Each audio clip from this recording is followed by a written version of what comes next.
I think ordinary people of all countries are generally sensible, peaceable, etc. And I would say that the overwhelming majority of ordinary people in the United States have never wanted to involve themselves in faraway wars. I mean, many of them, well, most of these people arrived to leave the troubles of Europe behind and so on. So you see that today. I mean, Trump has won 2 elections in part by saying no more new wars, because that is what, Americans don't want to have wars. The Vietnam War was also very traumatic for them, and there are still today active veterans associations that have opposed, that have brought out all sorts of awful things that have happened during this war. So I think ordinary people, even ordinary soldiers, don't want to fight. And the United States has absolutely no reason to be a militaristic power. Just imagine, who are its neighbors? Its neighbors are Canada and Mexico. Are they going to attack the United States? I mean, what an absurd idea.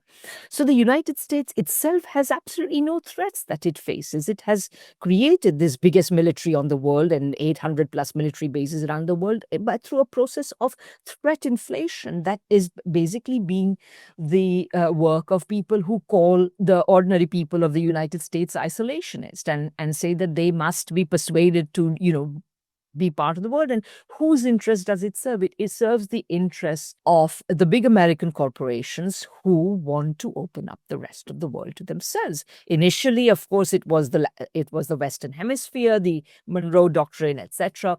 But soon it became the open door policy. We want access to the markets of the whole world. So to me, Wilson as well as Roosevelt essentially were no matter how benign you think they are, and Roosevelt was in his own way at least a bit benign vis-a-vis domestic relations of the United States, but basically they wanted to increase the United States engagement with the rest of the world, even if it meant, and in fact, even especially if it meant participating in those wars. And remember, the United States, again, we are looking at VE Day. Tomorrow will be the equivalent in Russia, Victory Day. Today, we see that the entire burden of Western discourse is to diminish the critical contribution that Russia made to victory in Europe. The loss of 27-30 million lives, and more than the rest of the Allies put together by far.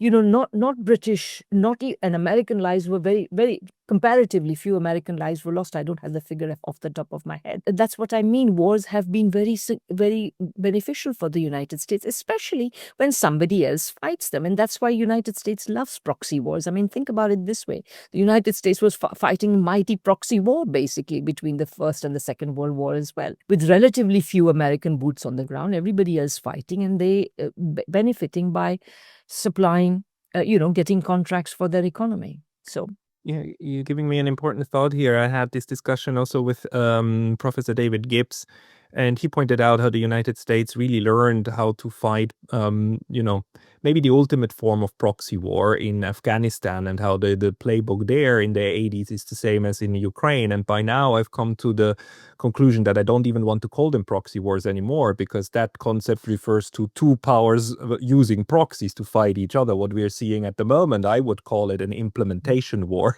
where you have an implementation partner abroad that does the bleeding, right? Because it's proxy only on one side. Is that what you mean? Yeah. I mean, no. Yeah, it's proxy only on one side, and because the other side is directly involved. And the fascinating thing is, because especially in the U.S. discourse, these two words are very important, right? Blood and treasure. And yes. The blood is paid by others, and the fun thing is the treasure comes right back to you, right? Because you give the weapons, but the money comes back, and now there's this minerals deal that means also the Ukraine promises to pay back its debt to the United States. I mean, this is mind-boggling in the audacity of exploitation of foreign workers who then go and bleed other foreign workers. it's absolutely and Trump. I mean, look, I'm not really sure that Trump can be relied on to say anything coherent at all. But what he says about this is that the rest of the world has been very nasty to us, and so we are just taking back what's rightfully ours, which is just astonishing.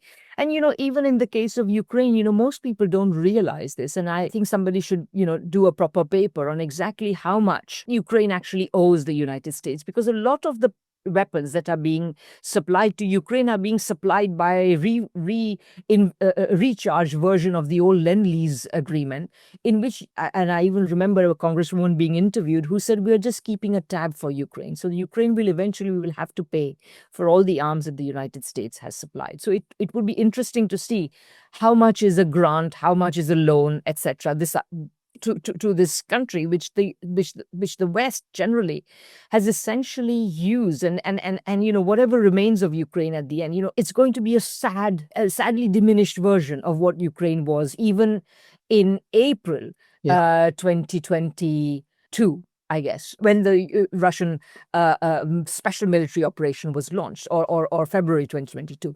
So the thing is, it'll be a much diminished country, and the diminution of Ukraine will have been the work of all those people who have been using Ukraine as a proxy.